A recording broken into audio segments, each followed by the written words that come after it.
und herzlich willkommen zu einer neuen Folge der Weiden. So, und ich bin ja letztens hier in dieser Folge stehen geblieben, also in diesem Rätsel, sag ich mal, und wir verlassen das jetzt auch mal. Weil, ich möchte jetzt mal etwas testen, was der Schwabe mir die Kommentare geschrieben hat, schon ein paar Folgen zuvor. Ich habe in letzter Folge echt vergessen zu erwähnen. Und zwar hatten wir ein Rätsel, wo wir die eine gesehen haben und die andere gar nicht. Und ich wusste, was wir machen müssen. Und da hatte er die Idee, dass es vielleicht sein könnte, dass es genau ein Abbild sei von dem Gegenüber. Und das möchte ich jetzt mal testen, ob das vielleicht wirklich der Fall ist. Ich muss jetzt sagen, ich bin nicht mehr sicher, wo es war. Ich glaube, wir drüben irgendwo. Das war, glaube ich, noch... war, glaube da oben. Muss ich schnell zuerst wieder suchen.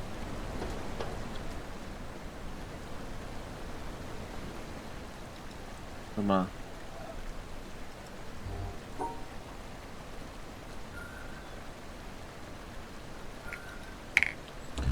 Ich habe gerade überlegt, ob es vielleicht sein kann, dass man einfach dieses... Nö, okay. Da vielleicht muss man die gleiche Form mal nachzeichnen. Okay, ich glaube hier oben war das. Die Windmühle waren wir auch noch nicht, da ist irgendwas. War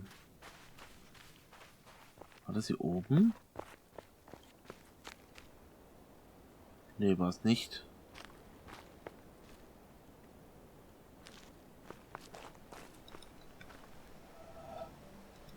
Ist auch so ein Zufall. Ja, hier ist ein Witz. Es geht ja gar nicht. Man kann ja das nur so lösen. Ah, nee, hier fehlen ja noch die anderen Seiten, klar. Wo war denn das jetzt genau?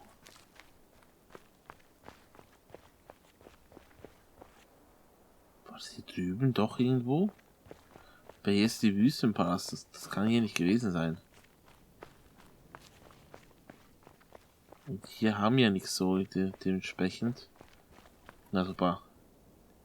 Ich hab's doch verpeilt, dann war es doch da drüben.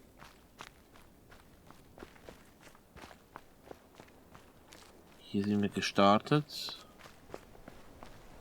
Ah, das ist ein Ding.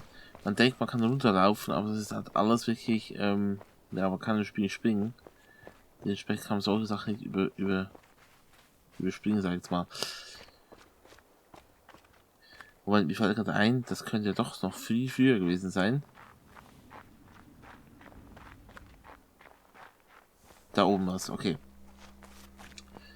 So, okay, dann schauen wir kurz mal. Weil der Schwabe hat die Idee gehabt, dass es sein kann, dass wir auch das gleiche nachzeichnen müssen. Es ist ja dasselbe Prinzip auf Seiten verkehrt. Ach du Scheiße, warte jetzt mal. Fällt unten an. Boah, das ist wieder schwierig, ey. So runter.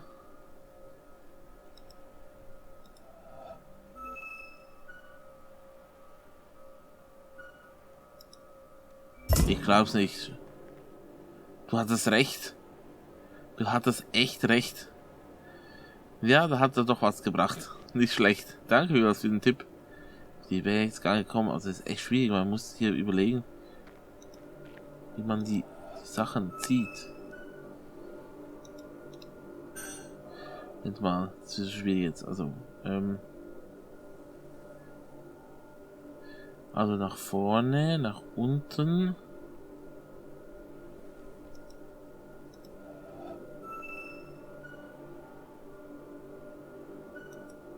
Falsch. Also, okay. Nee.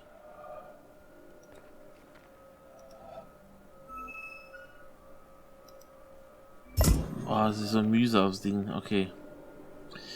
Nach vorne, nach unten. Dann zurück. Okay. Vor, nach unten. So und so. Okay. Und hier haben wir eigentlich ziemlich ein einfaches Muster. Nach vor, nach unten. Moment mal. Ja.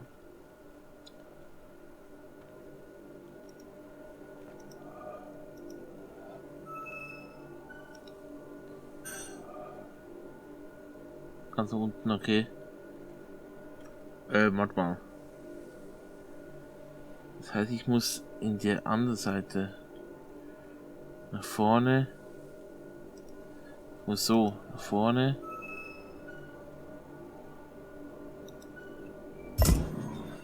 Okay.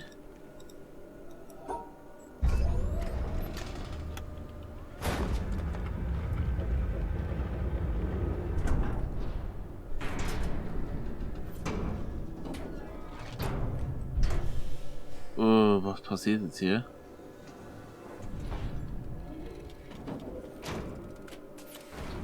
Hä?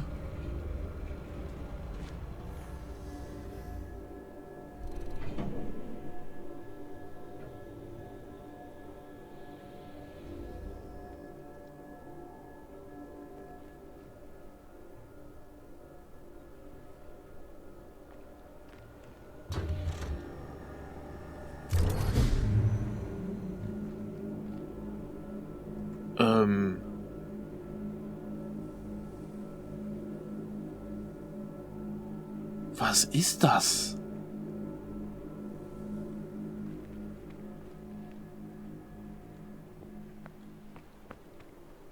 Okay, wir haben irgendwas aktiviert. Das heißt die Frage, was da drüben ist. Okay, aber wir haben eigentlich mal einen Punkt geschafft. Vielleicht gibt es da mehrere Punkte auf der Karte, die dann so verbunden werden irgendwie. Na gut, immerhin haben wir was geschafft, sehr schön. Könnt ihr mal kurz schauen, haben wir hier eigentlich alles? Die haben alles gemacht damals. Hier war ja auch nichts Spezielles mehr. Aber die Teststrecke haben wir gelöst. Das hier ebenfalls. Schauen wir, was hier drüben eigentlich ist. Diese Seite mal.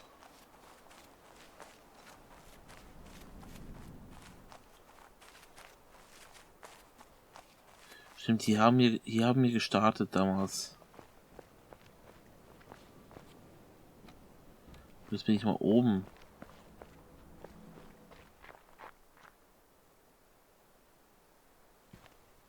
Okay, was mir das eigentlich bringt, dass ich oben bin, keine Ahnung.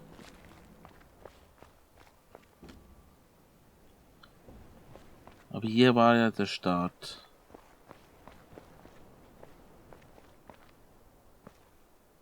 Aber die geht nicht weiter. Da ist in eine Art, ich keine Ahnung, was es sein soll. Irgendwas ist da oben. Also es wird ein bisschen ätzend, dass man hier nicht runterspringen kann, dass man alles zurücklaufen muss. Aber weil man nicht weiß, was es genau bringt, hier zurückzugehen. Wenn mal, hier kann ich noch weiter. Da geht jetzt auch eh noch zum Tor, oder?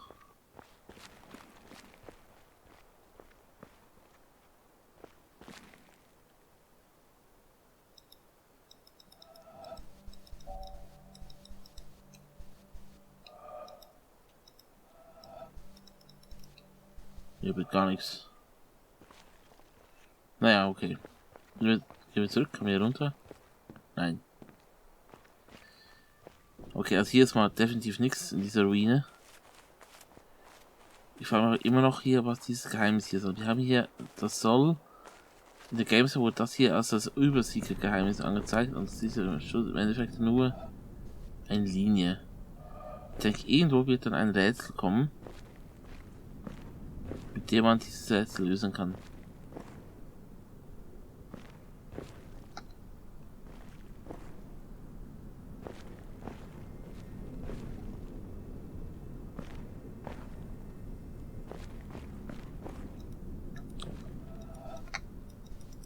Also im Endeffekt wird das eine Vorlage sein für irgendetwas.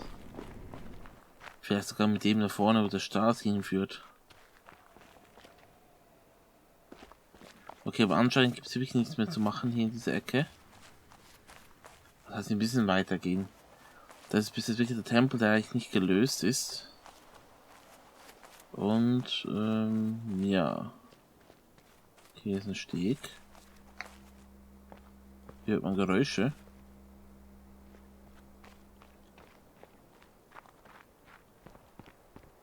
Okay. Geht auch nichts weiter. Hier ist die Mauer ausgebrochen.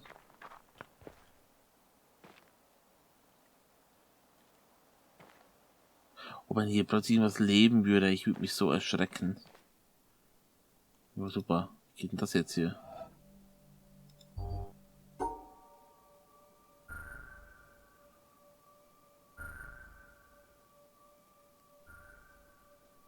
Ich habe keine Ahnung, was ich mache.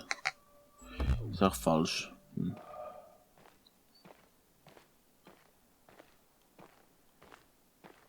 Zwei Punkte. Also man sieht ja gar nicht, ob es falsch ist, das Problem. Gott, eine Höhle. Was?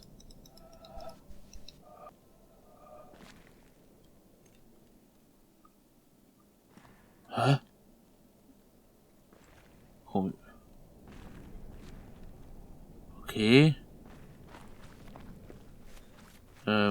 Verstehe ich irgendwie nicht.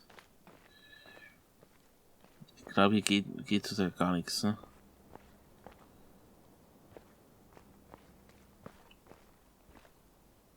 Ist ja irgendwo ein Rätsel, das ich auch auf Anhieb irgendwie lösen könnte. Hier. Was? Nee.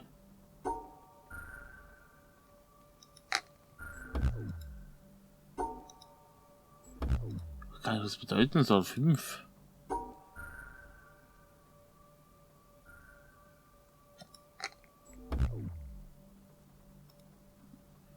Muss das in so einer Form ab?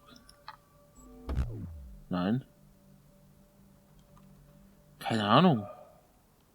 Gibt es dafür irgendeine Lösung oder irgendein Tutorial oder sowas ähnliches? Wird Gott. Ja.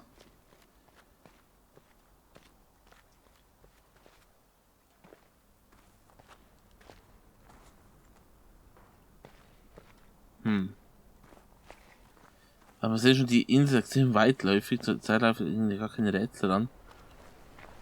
Okay, bis zur anderen Seite vom Fluss. Die Burg. Jetzt gehen wir mal da hoch. Oder dahin. Wo wahrscheinlich komme ich hier an ein Tor, wo ich rankomme. Das ist eine Hand. Ich will jetzt wissen, was mit dem Strahl auf sich hat.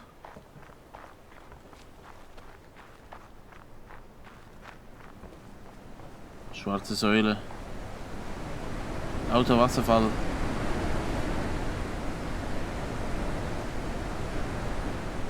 Okay, jetzt geht's wieder runter. Okay, jetzt ist denn was.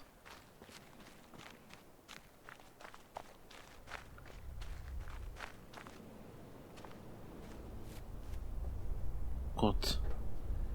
Ein Aufzug.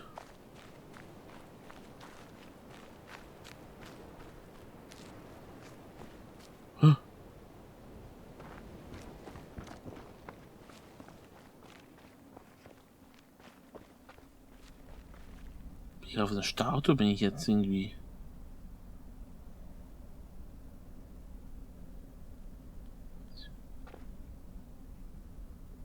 Boah, was für komische Farben.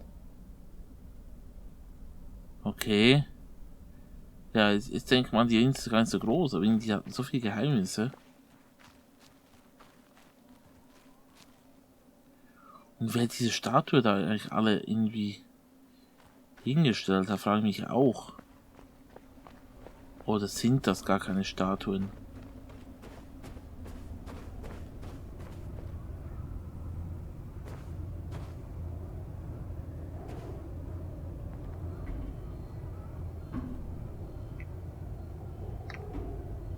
Was ist das hier?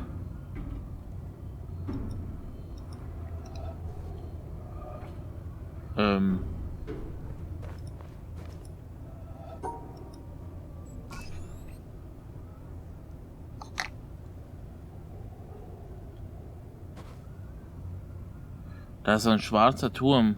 Das ist ein Leuchtturm, also ähnliches. Boah, ist da ein Irrgarten drin? Die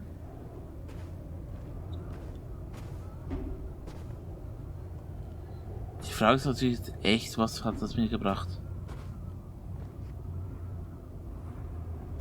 Was sollen diese Statuen hier?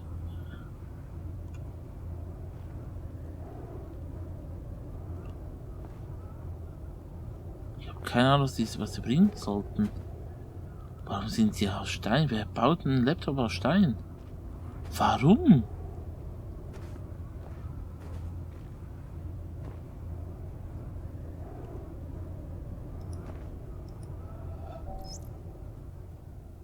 Up there, you go around every hour and a half, time after time after time. You wake up usually in the mornings, and just the way that the track of your orbits go, you wake up over the Mideast, over North Africa. As you eat breakfast, you look out the window as you're going past, and there's the Mediterranean area, and Greece, and Rome, and North Africa, and the Sinai, the whole area. And you realize that in one glance, that what you're seeing is what was the whole history of man for years, the cradle of civilization. And you go around down across North Africa and out over the Indian Ocean and look up at that great subcontinent of India, pointed down toward you as you go past it. And sail on off to the side, Burma, Southeast Asia, out over the Philippines, and up across that monstrous Pacific Ocean. Vast body of water. You've never realized how big that is before. And you finally come up across the coast of California and look for those friendly things. Los Angeles and Phoenix, and on across El Paso. And there's Houston. There's home. And you look, and sure enough, there's the Astrodome. And you identify with that, you know? It's an attachment. And down across New Orleans, and then looking down to the south, and there's the whole peninsula of Florida laid out. And all the hundreds of hours you spent flying across that route, down in the atmosphere, all that is friendly again. And you go out across the Atlantic Ocean and back across Africa. And you do it again, and again, and again.